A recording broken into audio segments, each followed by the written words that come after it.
Hello? Hello. Hi. Hey. Yuanpu, What's up? welcome to What You Up To. You're live on the internet. So if you don't want to talk on the internet, hang up now. Oh, it's fine. Harris is asking me who it is. Hi, Harris. Hello, world. 404, page now found. How are you? Do you miss the good old days of the dial-up internet? I liked the sounds. The sounds I of like the old Yahoo logo. I don't know why they got rid of that. I don't remember that. What was it? It was a Y slanted, and the letter form of the Y had all these slab. It's called a serif slab. but also the two O's had goggly eyes in it. The eyes. Oh yeah, I do remember eyeballs that. I remember the eyeballs. Yeah, would rotate. Yeah, and I used to go into the Yahoo game center and play dominoes with strangers on the internet. Dominoes? Yeah.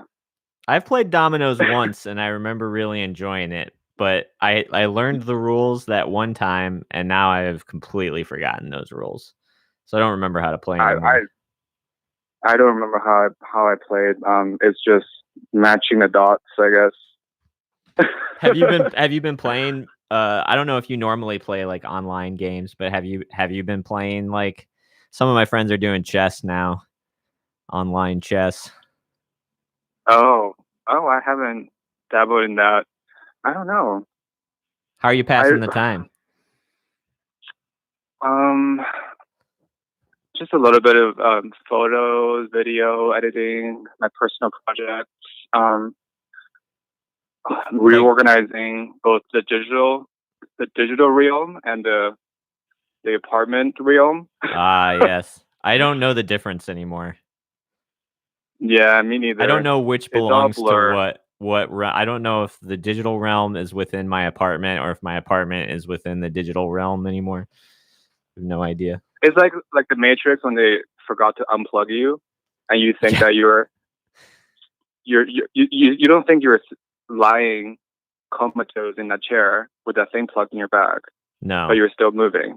Yeah, exactly. You were plugged in. Right. I don't think I just assume that I am working on a tiger farm, a tiger zoo. I assume that's where I am, but actually Sure. I'm slack-jawed, drooling on the couch, wondering if Carol Baskins killed her husband. I'm not too familiar with that show, but I know what you're talking about. Yuanpu, how are you not familiar with that show? Like, what are you talking about? Now, when I first started this talk show, I would say that the first week, it's all I talked about was the Tiger King.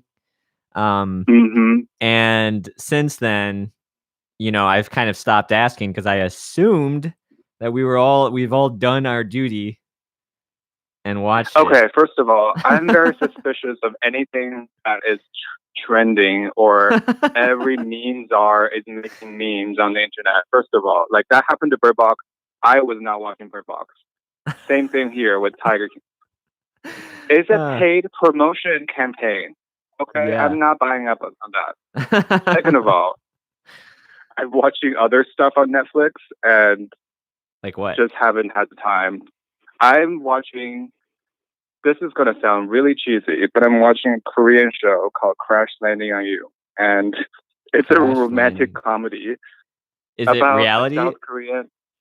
No, it's a K-drama or comedy drama, and so it's about this really posh Korean like corporation tycoon, and she's very fancy, and she went on a paragliding thing for PR and ended up in North Korea because the wind was blowing strong. Now that sounds like a crazy situation. It's so good. You have to. That's exciting. That does sound pretty good. That is a good premise. That's just like one episodal story, or that is the premise for the whole like season? I mean, when you click episode 1, the wind is going to blow at like 15-minute mark, and then the rest is history. You know, it's got some really good moments because, okay, let me tell you something about North Korean ladies. They can throw shade just like the South Koreans, okay? And there's this thing where she had to explain some slang from South, and she was teaching the ladies what the word bitch means. Oh, wow. And that was iconic. You have to watch it for that. So this is sort of almost a reverse Fresh Prince of Bel-Air situation where a posh person ends up in the realm of poverty, and then learns that way. So it's kind of I mean, it's a tried and true story, but I do really like this these variables. I'm interested. Yes. What's it called again? Crash Landing on You. Oh, Crash Landing on You. Now I understand the title. It's like supposedly it's like the second most popular or most watched show in Korea of all time. Besides Tiger King? I thought that. I don't. Yeah. You gotta watch that part where the wind was blowing. Supposedly it was a tornado, but let's be real. You cannot survive a tornado on a paraglide. But it was a tornado. It was a tornado. And the special effects team, they really tried their best. It still looked really, really bad. Does it look like Sharknado? Are you familiar with Sharknado? Yes. I haven't seen that, but I know the reference. Yeah. Fair enough.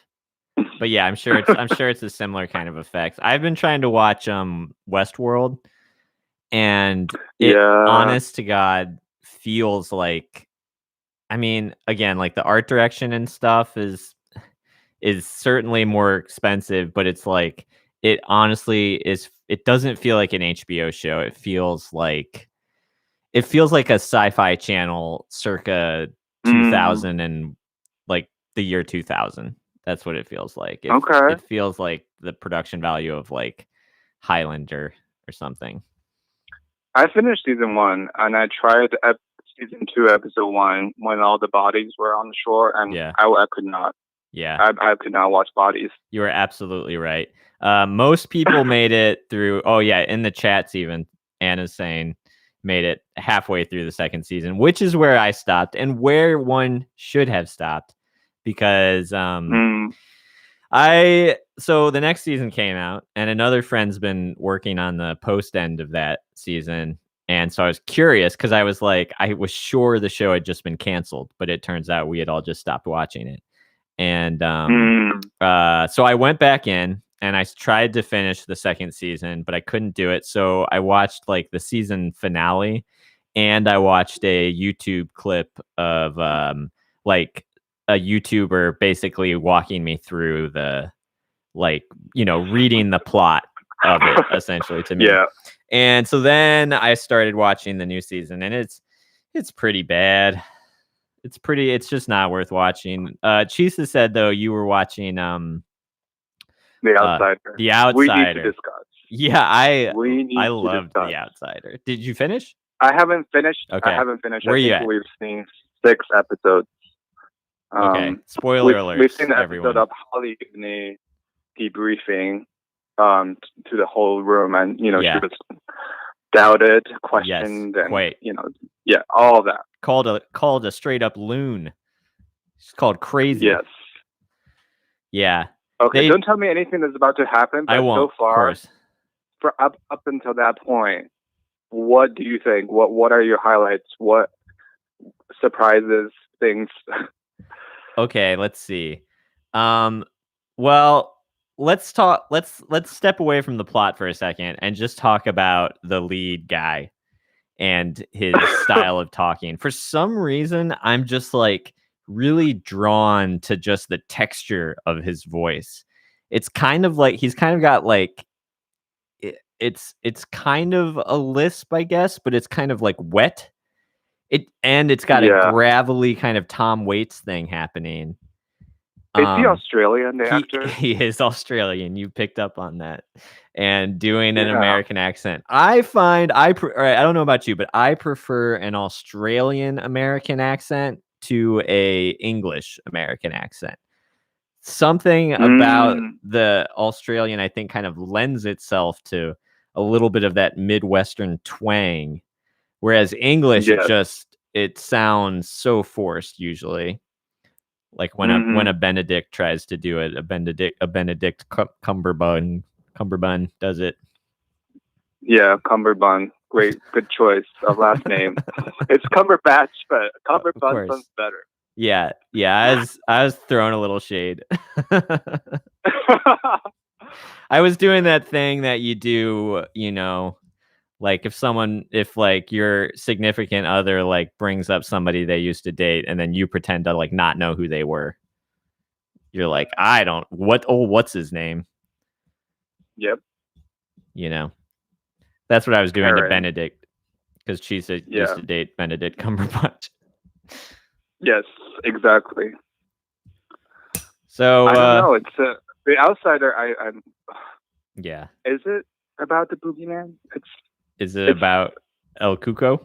Like, no. It's like the book, the Stephen King novel. Was it under like?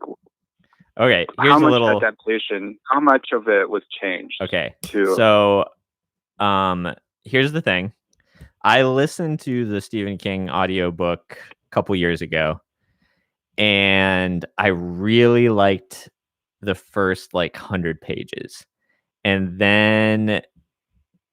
So the scene that you just left on, the scene where they're pretty much all the main characters are in a room and she's laying it out and they're kind of going like at a certain point, the book to me turned into nothing but that, turned into just the characters just discussing stuff, just sitting around in a circle, like an Alcoholics Anonymous meeting, and just explaining the plot to one another. And again, like we've been reading the book the whole time, so we don't really need this explanation at all. And so anyway, I stopped the book. But I really liked that first 100 pages where, where Jason, I mean, he wasn't Jason Bateman in the book. They didn't mention Jason Bateman, but where that inexplicable, the idea of being in two places at once, being caught for a murder that it seems like certainly you did, but then it turns out you had a airtight alibi. It was really, really great. It was just like what Stephen King does best, is set up this great plot line, and then it started to fall apart. He got into a little more detail about kind of whatever the supernatural thing is that's happening, and I stopped reading, but I really liked the HBO show all the way through. Yeah. Oh my God. I don't know what to Are you finding it scary or thrilling? Both. I normally can't. It's the kind of horror that keeps me up at night, but it gets me thinking about it constantly that I want to finish it. Yeah. Well, you should. But You should finish it, and then you should watch The Tiger King. And it's a weird timing that this show and Candyman are coming out in the same year. Oh yeah. Have you seen the original Candyman? No, not going to. I don't play like that. I don't play with my fate. I don't invite that kind of stuff into No, my house. I don't mean like the actual Candyman. I mean, like, I'm not saying like go into the mirror and say Candyman 3 times. I'm saying no. Even watching the movie that makes reference to that, do you feel like that's going to invite the actual Candyman into your life? I can assure you, I've watched the movie, although I did watch it in a really bad illegal stream. Now you can, so maybe if you actually watch it on Netflix, it will in fact invite the Candyman into your life. But I'm excited. I remember where I was after watching The Ring, and my whole life was fucked right on up. Like making sure the phone was disconnected, making sure the TV was unplugged. I don't want to go through that. Did you watch The Grudge too? Okay, I've seen this scary movie spoof of that, but I haven't seen Grudge in its Japanese entirety. Or have you seen the American one? No. The remake? No. Yeah. Well, I just figured, since apparently you are against anything but the remake, that maybe you had watched the American version first, as I did.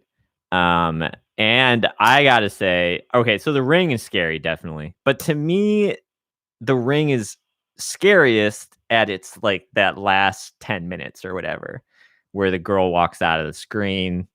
Well, first climbs out of the well, then walks out of the screen. Like, that's so scary. And in my remembering of The Grudge, that's like the whole movie. The whole movie is is little kids crawling out of wells and freaking everybody out, and long hair that's sprouting from corners of rooms and strangling people. Yeah. And just making scary eyes like inches away from people's faces. The Grudge, honestly, as far as like scary movies go, like when I was 17, The Blair Witch Project I thought was so goddamn scary. And then I saw The Grudge years later, and that was that like totally freaked me out. What were your aftermath? Did you make sure your door was locked? Did you put like objects of less objects in your I think that's the problem, is like it scares you. Like Jaws scared the shit out of me because I really liked going swimming, you know. Blair Witch Project scared the shit out of me because I'm from Ohio and we camp a lot. And then The Grudge scares you just because it's like you can't lock your doors. That motherfucker's just going to be under your blanket with you. So don't even bother pulling your blanket over your head, because that little kid's just going to be like right there, like going like, I was murdered. And then you're like, fuck, I can't do anything about that. Can't help you, dude. And it's so scary because the whole premise is that then you go like, as soon as you experience The Grudge, then like it'll just kill you too. It's not just a ghost that scares you; it straight up kills you. And then, it makes you kill yourself. And then anybody who experiences your ghost, like you could just call the ghost, could just call people in The Grudge. Oh no! How fucked up is that? I don't want to be on his speed dial. Yeah, no way. Movie from their contact book. No way. I'll learn my name. I don't have a name. Yeah, The Grudge is like cold calling people. Oh no! Yeah, that's not how telemarketing works. No, The Outsider is scary because of the invisibility and his voice and his face. Yeah, he's good. I'm telling you, he's compelling. I don't quite understand why I'm so drawn to this man, but he's a compelling actor. Why is it that they always have to wear a hood? I mean, I get it. The Outsider, it's comfortable. It's police. It's nice. It's like keeps you warm. It's practical. Yeah. It's just something. It seems everyone seems to be. It seems to be kind of a chilly time. You know. Yeah. And nothing better. Right. I've been wearing a lot of hoodies lately. and it feels about the same weather out. It feels like the same weather as The Outsider in Los Angeles currently. Mm-hmm. Yeah. I mean, it just seems very convenient. Mm-hmm. The convenient, practical choice of wardrobe. Yeah. Somehow it changes everything about the sweatshirt. It's like El Cuco is about the sweatshirt and hooded sweatshirt, but it changes the entire thing about it. It's not athleisure wear. What is worn by El Cuco? I'm actually scared of leisure wear. I don't wear leisure wear. I don't wear sweatpants. I don't even wear sweatpants to work out in. I don't wear. What do you wear? I do wear a sweatshirt. I don't consider a sweatshirt leisure wear. I consider it like a jacket.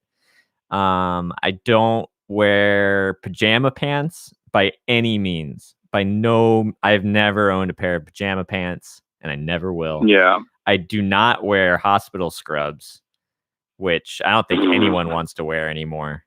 No. But like, I never did before. I hate leisure wear. It makes me feel anemic. It makes me feel like I might as well have the fucking flu. I sleep in boxers and I work out in just like a regular pair of shorts that one could wear anywhere. Not basketball shorts with pockets. Yeah. That I could put a wallet and keys in. I see it. I see the ensemble. So I can understand why you'd be fixated on the fact that El Cuco wears a hoodie. He must have found it somewhere, a secondhand at some crossroads, or I don't know, or he just found it by the street. Like, that's the time that you're gonna want leisure wear. Yeah, I want to find out what happened to the person who owns the barn. I hope he makes a reappearance later in the season. I feel bad. Like, if you're on a farm, you're just enjoying the tranquility, enjoying nature, agricultural production, and then your barn is like such a beautiful, peaceful place. Somebody just decides to. So he just decides to come up. Yeah. Yeah. Well, you see it that way. It's interesting. Did you grow up more in a rural setting or an urban setting? Urban. I definitely grew up straight up rural, and so some of my friends who grew up in cities as well will describe like a general fear of rural areas, not as like peaceful, but just like certainly everyone's in a little cult and it's a Children of the Corn scenario. Whereas I also remember being a little farm boy and a little suburban kid and being like scared of the city. Even like going to like Cleveland was just like, it's like, these buildings are as big as 1 million barns. And like, and I had to like work my way up in cities, like, where like Akron was fine, and then Cleveland was okay, then Chicago was scary, but then it was fine, and then New York was also exciting and not scary anymore. And now I live in a weird city that's not like a city. It's like a bunch of little neighborhoods. Exactly. Yeah. The barn just, the barn is like Midsummer. You can go that route. But most likely it's like I just think of, where animals have been born, where chicken just run around, and something that you can, Van Gogh can just put up his painting, just start painting it. That's what I think of. Yeah, just a nice peaceful place where you can chop your ear off and mail it to your lover.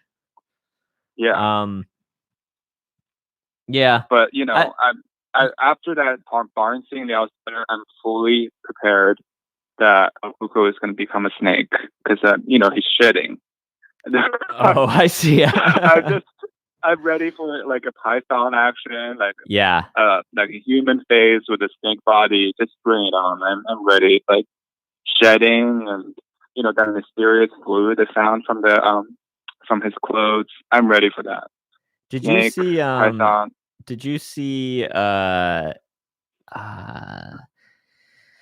it's called like Under the Skin? Did you see Under the Skin with Charlize, or not Charlize Theron, with Scarlett Johansson. Yeah, I like Scarlett that movie a Johansson? lot. You did? Okay, Yeah. so you know how she's going around, I think, as I gotta admit, I didn't really understand the movie, but as she's going around, she's killing people. She's like collecting human specimens or whatever. But like, so she'll like invite these dudes, you know, like back to some place that appears in from her perspective, or maybe from the dudes themselves perspective, or both. Her place appears to be like some kind of black void. I don't know if you remember. Yeah. And then she'll like take off her clothes. The dudes will take off their clothes, and then the dudes will sink down into the floor of the void. And they'll be basically in, for lack of a better term, they'll be in the sunken world. They'll just be like floating there. And then at one point the one guy enters this void, and he looks you know, he looks into the distance of the void and sees another guy who's also floating in the void, a former victim. And he watches that guy, essentially like all of his insides vanish, and the guy becomes like a bag, an empty bag of skin that's just kind of like floating like a, you know, like a plastic bag in the wind, American Beauty style. Anyway, exactly, yeah. That I found to be scary imagery. They did that really well as far as you know, shedding a human skin. I guess that's just scary to me. I found that very disconcerting in the end of Midsommar as well, when they're just like wheelbarrowing skin stuffed with straw. Shit's scary, dude. I mean, there's no other way to say it. Don't quote me on this, but like scientifically speaking, aren't humans shedding like their entire body skin in 6 weeks? Yeah, that sounds right. Because don't we even like replace our cells entirely? Yeah. So in that sense, like Scarlett Johansson is running like a bathhouse situation where you get a good scrub, speeding up the process. A little bit. Yeah, it's just a pool. You know, you submerge yourself, you know, and you come out on the other side. Well, that's the funny thing is like it looks so weird, the void that these guys walk into, and it's black. It's like black ink. Yeah, and they're still just like they are that anxious to get laid, and exactly. You know what I mean? Like they're just like whatever, whatever's happening, I'm fine with.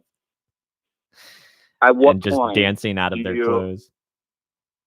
At what point do you just lose your inhibition? Like, do you lose like your alarm? Like all the red flags must be flagging. Yeah, must be flashing at some point. That is not something I personally can relate to. I would, my alarm never goes down. I would immediately be like, oh, "What's going on here? Is this a joke? Are you playing a joke on me? I gotta go." Yeah. No. That's what I would do. I mean, Scarlett, I don't remember her dialogue that much. I thought she was quite mute in that movie. You know, when someone's not talking that much, no, there's not much dialogue. My alarms. Yeah, no, I don't hook up with people who don't talk. No, that's just That's how you get yourself with a Hannibal Lecter. And no matter what, she's like driving around. I mean, she's gorgeous, but she's driving around a van, picking people up. Like that's not behavior I want to be a part of, no matter what. Nope. You know, I don't want to join a club that will have me as a member. Is basically what I'm saying. So if you're driving around and you decide to pick me up as a sexual conquest, like I don't trust you at all, person. Is that from Kicking and Screaming? I don't want to join a club that was me as a member. I think it's like Woody Allen or I don't know. It's somebody. Yeah. It's some old humorist. Some old person. Oh, I'm being told it's Annie Hall. Oh yeah, in the chat. That's right. Marx Brothers. In Now I'm being told it's Groucho. He's quoting Groucho. It is Groucho Marx. Are we sure it's not Mark Twain? Are you sure it's not Groucho quoting Mark Twain? I don't know. I remember that. I kind of remember that from Penny Hall. Yeah. Yeah. In the larger, back to the larger picture of Corona, are you? Do you think? Do you like to consume media that's more like, I guess, horrific, more realist, or are you more escapist kind of? I bounce really back and forth. I honestly don't think that my tastes have changed that much, which makes me think maybe I was already a little bit of a shut-in to begin with, because I'm still drawn to horror. I'm still drawn to documentaries and things that present horrific things, like I also started watching the Atlanta child murders HBO documentary. Chisa and I watched some a pretty disturbing documentary the other night called Storm Children. Philippines dealing with the storm, and just like not really any dialogue, just kind of static shots of like impossible destruction. Yeah, Storm Children. Yeah. Oh, you know what I did watch that I really enjoyed that was scary? Is that I didn't think I was going to enjoy was In the Tall Grass, which is a Netflix movie. Another Stephen King. This one was a Stephen King novella. I didn't recognize any of the actors. I think they're all like, there's one guy whose name I don't remember, but he's in Insidious. He's in The Conjuring. He's in a bunch. Patrick Wilson. Yes, exactly, Patrick Wilson. Yeah. So he's not even the lead in this movie. He kind of plays like a bad guy. But it's totally a good, just a good, simple, mad, like surreal, horror.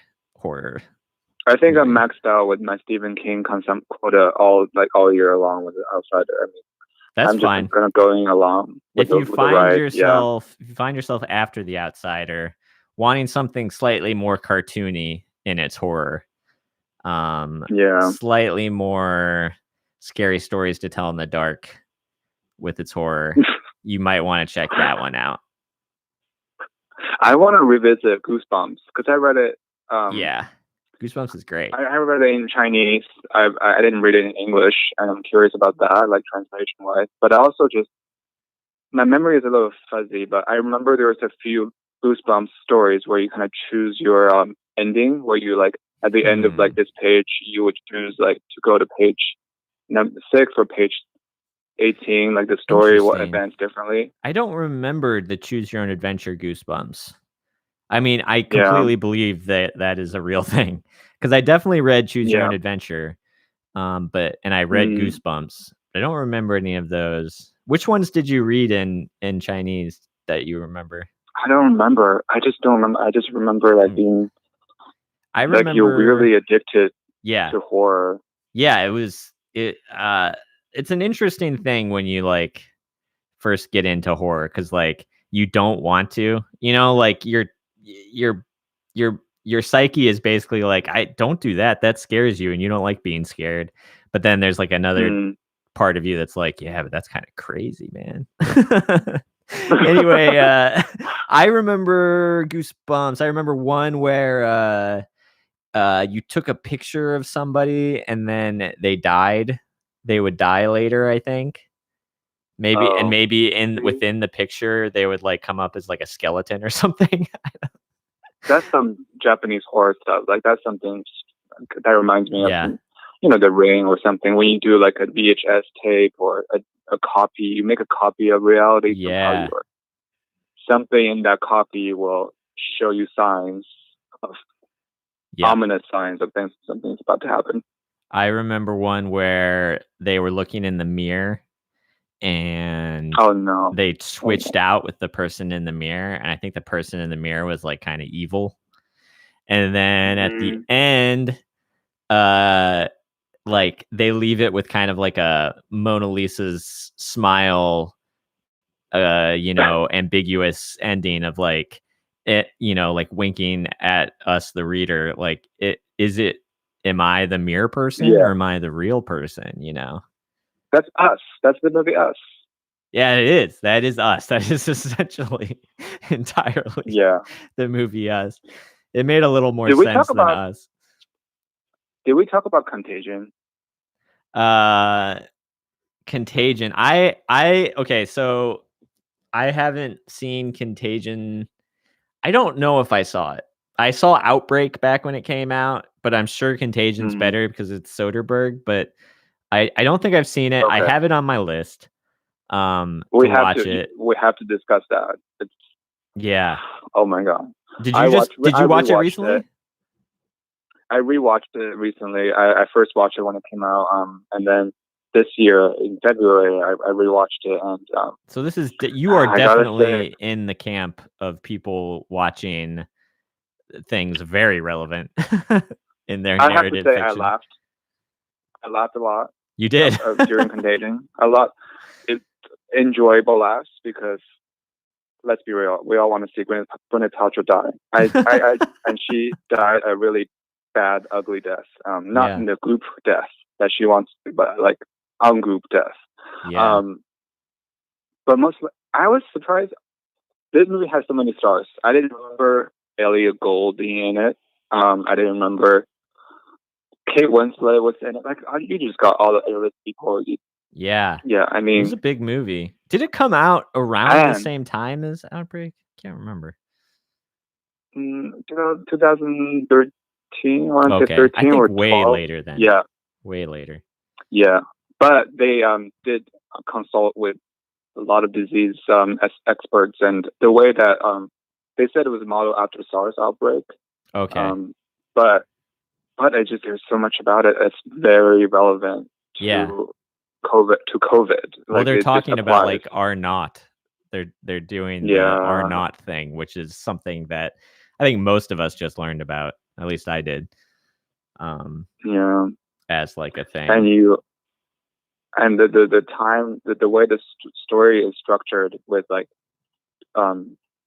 day 1, day 2, like the number of days, and it's just so the progression of it is great. It's just okay. So you would recommend it? I love. Yeah, you should definitely. Maybe I'll just rent it then. It's very entertaining. It's only $4.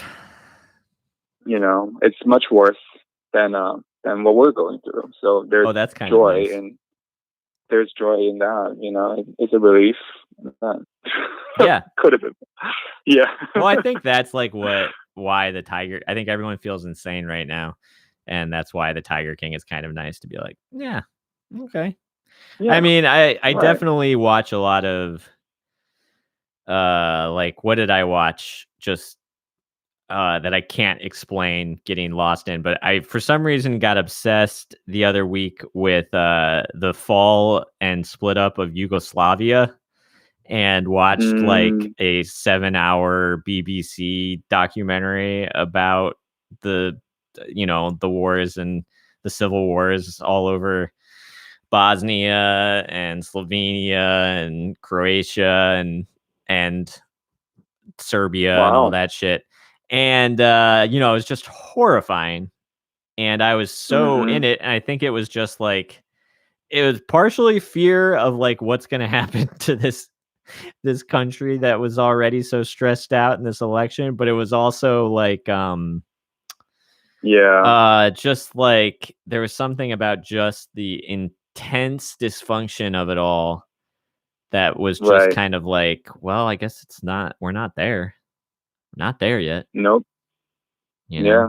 It hasn't come to a boiling point yet. No. It's bloodless. No, it's a slow boil. It's like a slow cooker. Every day Trump adds a little seasoning to it. Yeah. Well, your family is in the future. Your family right? What are the reports from the future? How are they doing? Businesses have opened back up in waves, and not all jobs have returned. So my mom teaches in elementary school, and she hasn't gone back to work yet. But schools open in waves. First was the university, and then high school, and now elementary school the last. Okay. But yeah, it's the case numbers were. My parents live in a province that's Paris is on this one. I don't know. He's making potato salad, so he has to. Tell him I'll have some. What does the recipe say? Does you follow the recipe? Okay, 2 weeks. Yeah. Okay, sure, that's fine.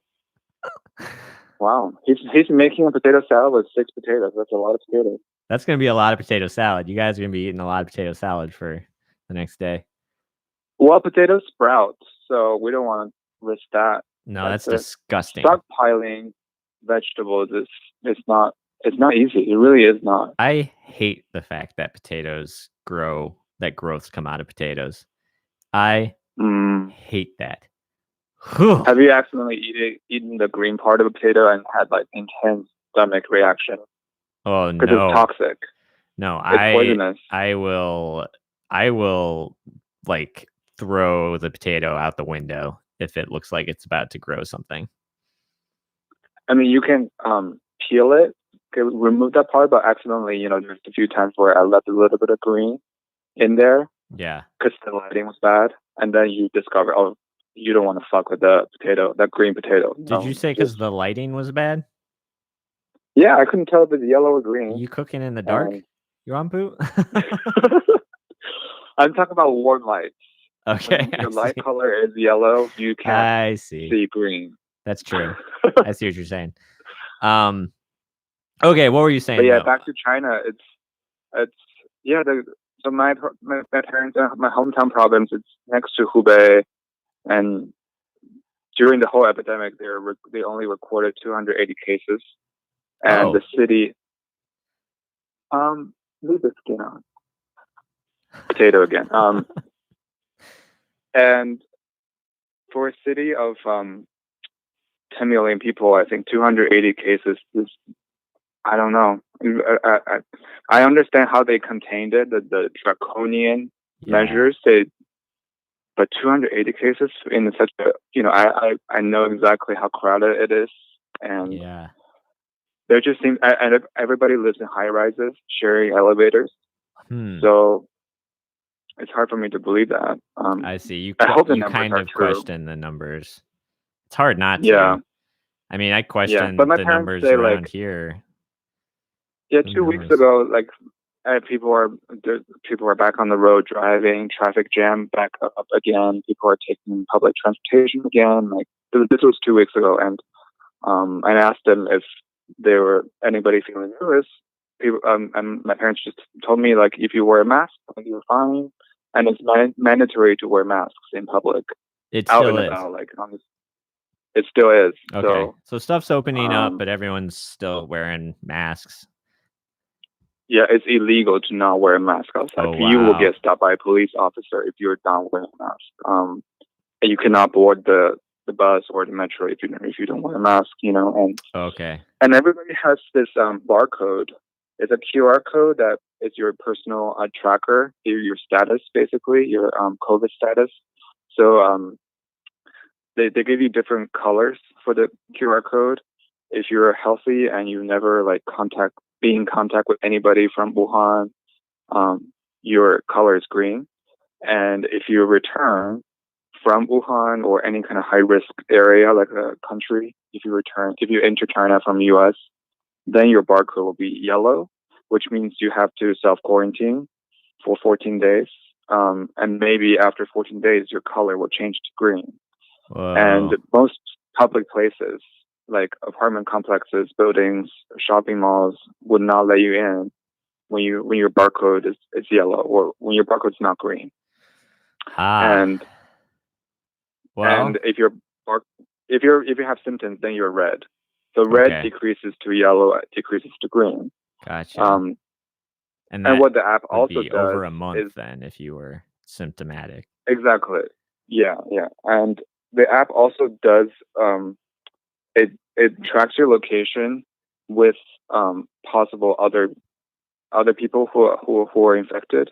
So say you were at Ralph's at 2 p.m. and there was someone there who was tested positive at the same time as you were at Ralph's, then everybody during that time frame will be flagged. Like your colors all become yellow. And you all must self-quarantine. I mean, like, we're all, it's like, if they got it under control or whatever through that kind of system, which seems like it would be somewhat effective of slowing the spread a little, but like that system is scary of just like the implications are just scary. Yeah. Of like, ugh. But my personal thing against it is just I hate having the location services on my phone. I would never do that. Never. I don't. This app was not gonna. Even if you force me to install it on my phone, my location service is off. Like you can't track me. I'm not. Yeah, you want to track me, but I don't let you. Everything's always asking me like, "Hey, by the way," like it's like nonsense shit where it's just like, what's the name of this kind of food? And they're like, "Oh yeah, we'll tell you. By the way, can we track your phone real quick?" And you're like, "Wait, no." Like, no. Ask your permission to open your microphone, but if you don't allow us, then this app won't even work. Okay, well, and you're going to be listening to me in the background. Okay, sure, sign me up.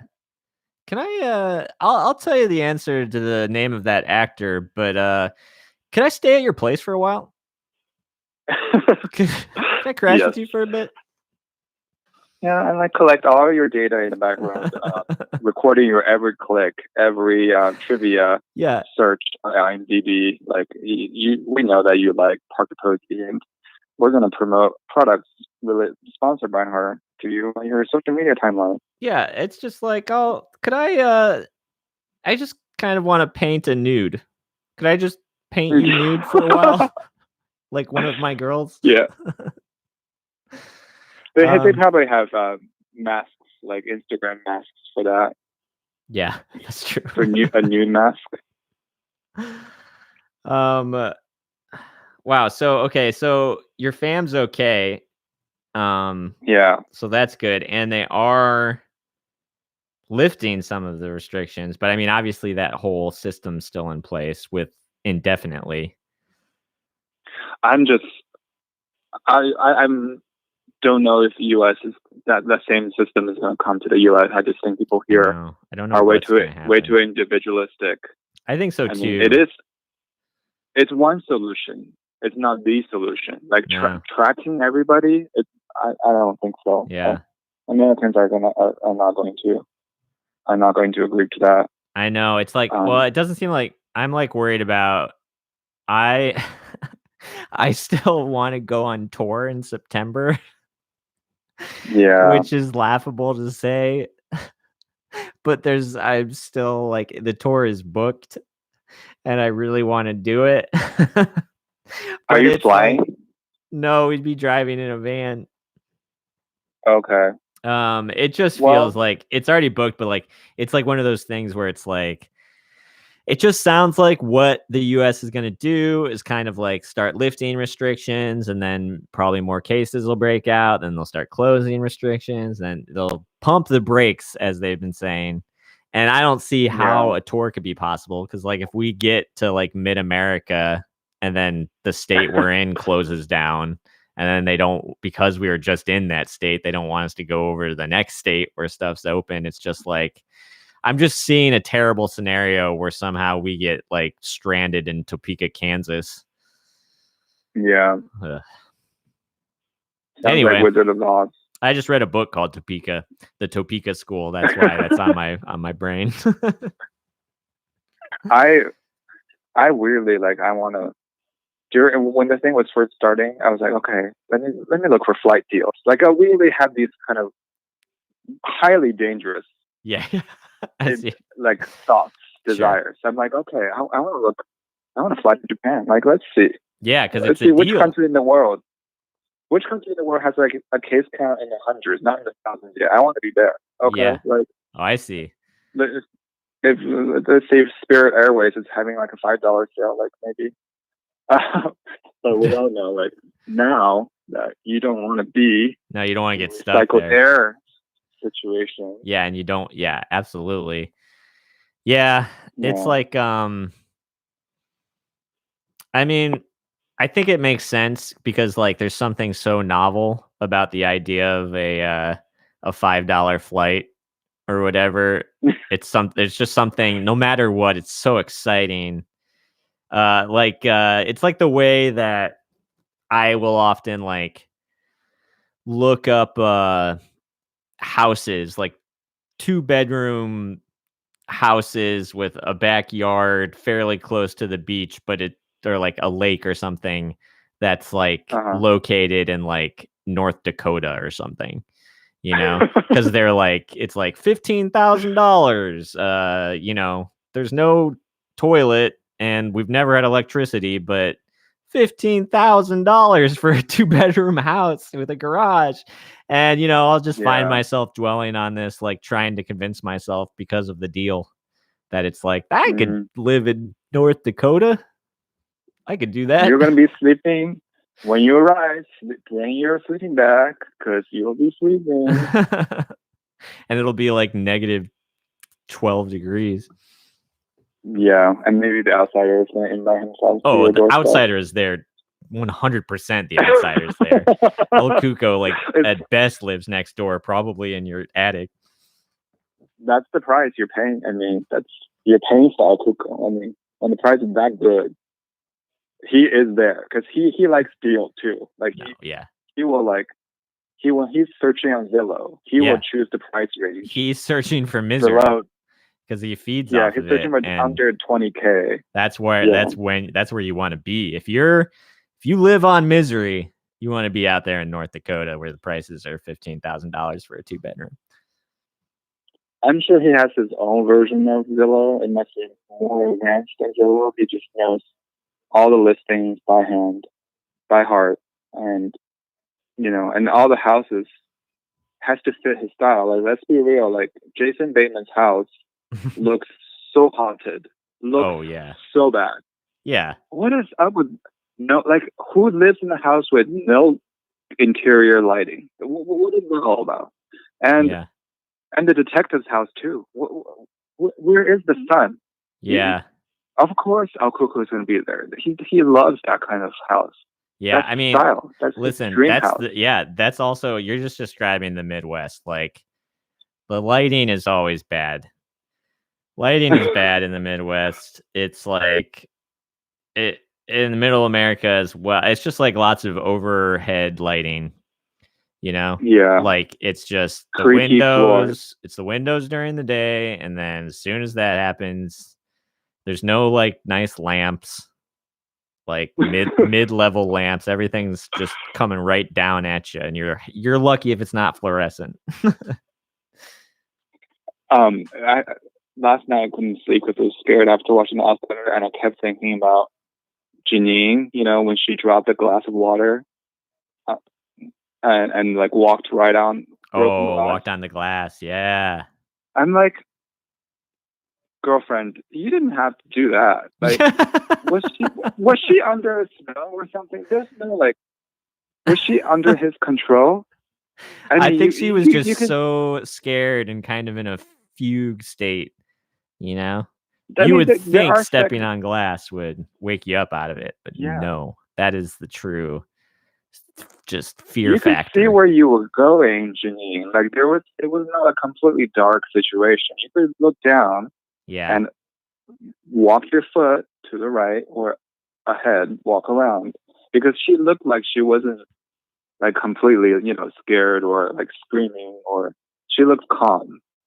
So she could still.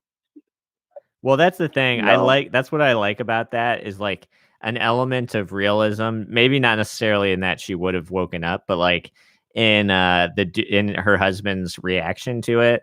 Because like if you've ever lived with anybody for a long period of time, you realize like you would be your first reaction would just be like annoyed. Like, wait, you didn't notice that you stepped on glass and tread blood all the way to the bed, and then you got into bed? You got blood all over the bed. And then maybe you'd start to worry about the supernatural places that have led you there, but first you just be like, there's blood everywhere. And he did the same thing with the drawings. He didn't have a reaction when he got the two drawings next to each other. He was like, that started to bordering on that. That is a true trope of horror, is like housewife experiencing obvious supernatural evil, be it a ghost or a grudge or a Blair Witch, and then like man of the house comes home and is like, I don't see what the big deal is. I think you're kind of freaking out. I think you're kind of nuts. And then like he'll get like hit in the face with like a lamp that just inexplicably flies across the room, and he'll be like, that was just the wind, dude.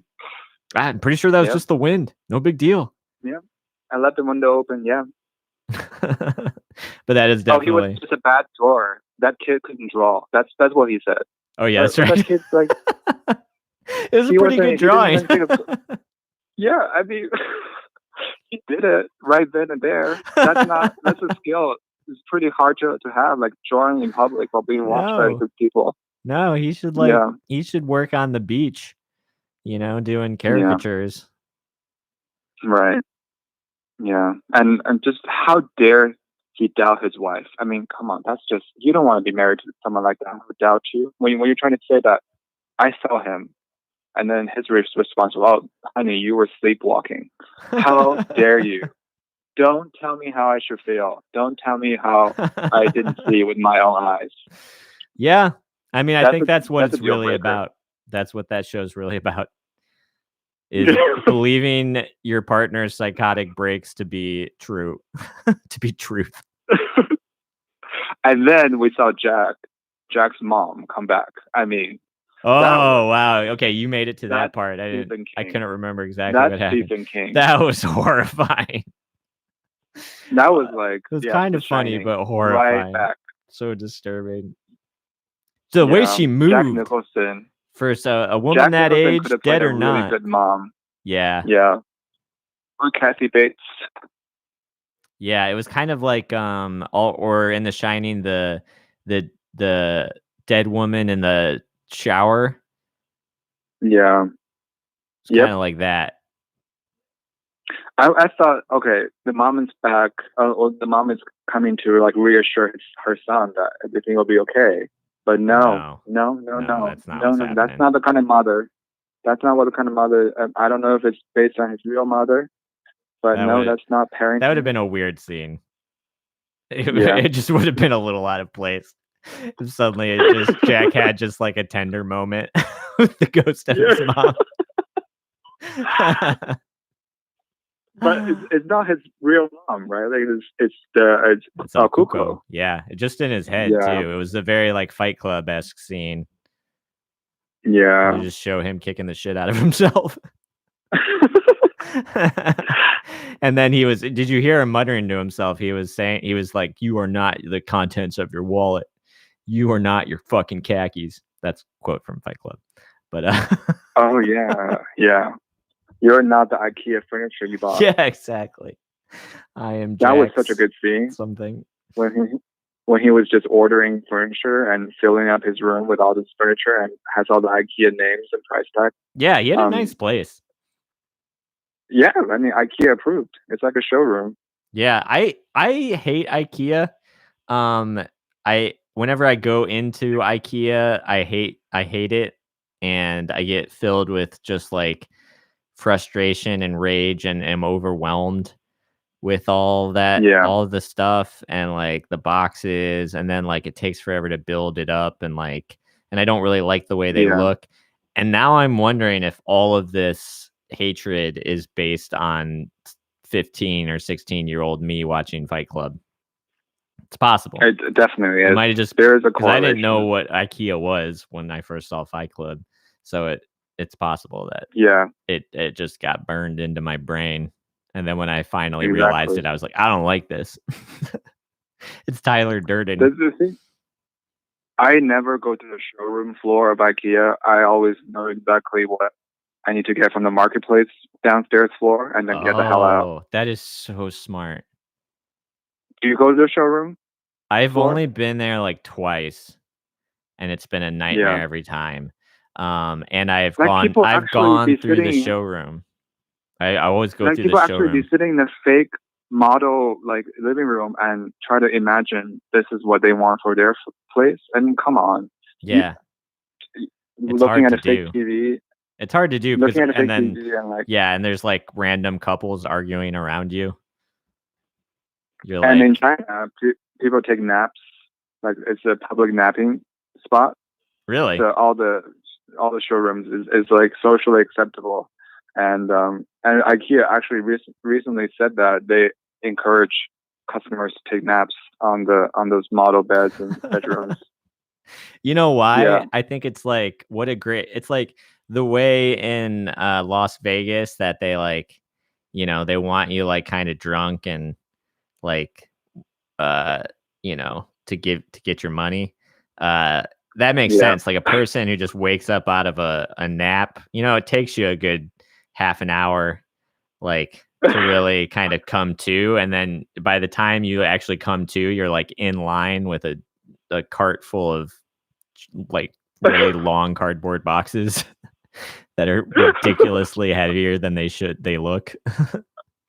And you've spent $800 and you've got like a fucking styrofoam thing full of Swedish meatballs. Mm-hmm.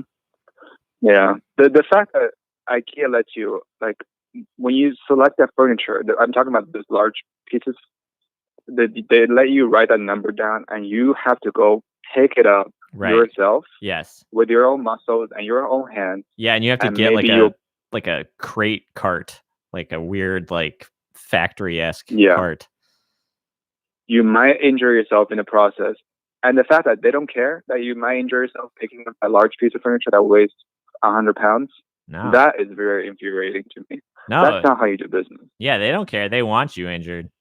They want you injured because, you're not going to a thrift store if you get injured. You're ordering more shit just online.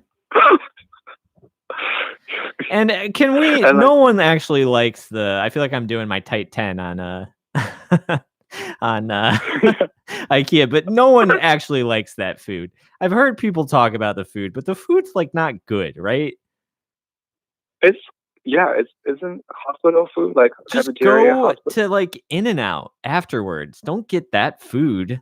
Why would you like? It's insane. Coffee is free if you remember. I think that's the least they can do is free coffee. Coffee, but it's gross coffee. 100%. It's Swedish, quote unquote. Gross. I do like the look of some of their furniture. Just sometimes you just want a simple desk that costs you less than $100. That's white. That's all they do best is white furniture. But everything else, like, I don't know. Like, I got this weird $25 3-drawer unit with made out of like mesh metal. Mm-hmm. That thing never works. It's the thing. You cannot call a drawer when you're pulling out a drawer and there's no stop at the end, so the entire thing will fly out. Yeah, if you pull too hard, they get really complicated. Like I was helping a friend. Like, I mean, he does like carpentry work, and so he brought me on like as an employee kind of, and we were setting up this room, and like basically my only job besides moving furniture while he was like mounting this like TV and stuff, my only job was to build this big dresser, this like it was more a wardrobe, and it took me like 8 hours It was insane how long it took me. Like, I mean, I'm not like the handiest person in the world, but I'm also not like, ridiculously bad at it. I've used tools and things, and it was ridiculous how long it took. It made me feel so it made me just like them injuring you in order to get you to keep coming back. That kind of abuse cycle. It made me feel so dumb that I was like, I guess I'm clearly the type of person who needs IKEA furniture because I can barely put this thing together. It's like rocket science to me. Yeah, like spatial, I guess spatial navigation is a special kind of skill, like picturing which part will fit where, right? And then you take action to make that part fit there. That's like an acquired skill. Yeah, we're not born with that. No, we can just we don't just picture holograms, right? That's just well, I mean, you could, and that's the thing. It's kind of like getting really good. Like it weirds me out that people get like really good at Guitar Hero for years and years instead of just like learning how to play the guitar, or and I think that's a similar thing to being like, you could get really good at building IKEA furniture, or you could like learn how to build a fucking chair yourself. You could just learn some basic carpentry. Yeah, it's either or situation. Yeah. I don't think you can master both because they contradict each other. They cancel each other out. Yeah, and it just takes all the time in the world. Like, time is finite. Well, at least human experience of time. Yes. I'm so jealous of people who are good at Dance Revolution, those arcade games. Yeah. The dancing. I bet those people cannot dance for shit, like without the video game. No, I don't think it translates. Yeah, it's the same thing. Yeah. How do they know how to dance that video game so well? Whenever I go to the arcade, those pads, the part never registers my movement. But like a vampire in a mirror? Yeah, like when I try to jump on the right arrow, the left arrow is activated, that kind of stuff, I'm trying and they keep telling you suck. It would tell you excellent, excellent, or poor, good. Like, I just put my right foot on the right arrow, and you're telling me I did it. I was poor. Like, my basic problem with Dance Revolution is much the same actually as my problem with dancing, is that like I have trouble letting go of embarrassment, of being like super self-conscious, and and that is a game that is like, to do it well, you kind of have to be okay with looking ridiculous. You know what I mean? Like, the moment you start feeling self-conscious, that's the moment you start looking ridiculous. Same with dancing, like the moment, that was like the one thing that I really in sobriety have not been able to really get back is dancing.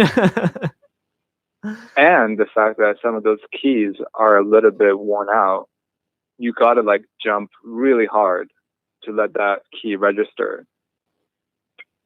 Yeah, I mean, that's what I mean. You have to like really hit it hard, and so it really, feels really it's very stomping. It's a very stomping kind of thing that you don't see in most normal dancing, except for like like, oh man, did you ever? I remember there was a Nintendo pad, kind of the precursor to DDR. Yeah, and it was just like, I remember like the track and field kind of thing, and it just like was the weirdest looking thing, watching people try to do that. I remember that.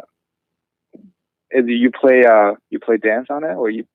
I remember it being more of like a running kind of thing. They probably had a dance. They probably had a game, like a rhythm game. Yeah. But right. I don't know. Oh, Yampu, this has been really fun. This has been a good talk. Is this the podcast? is it recorded as a downloadable format, or is it just live? It is live, but it will also be on YouTube. So usually this has actually been a very popular episode in that there's like upwards of 6 people listening. Oh wow. That is pretty good for this episode. Usually about 3 or 4 people listen live, and then later kind of catch up to more like 15 views. But this has been a really good one. Yeah, thank you for having me. I hope our conversation didn't. We had so many good recommendations. Spook out. I feel like we probably spooked people out, but that is good. You know, that's the kind of fear, that's the kind of risk you take by tuning in. Well, I can't wait to talk to you once you finish Outsider. Yeah, I'll give you a call again pretty soon. And you need to watch Contagion. That will be our part 2. I will. I will rent that really soon. All right. Take care. Yeah, you too. It's great talking to you. Stay safe. Bye. Have fun. Bye, Wampu.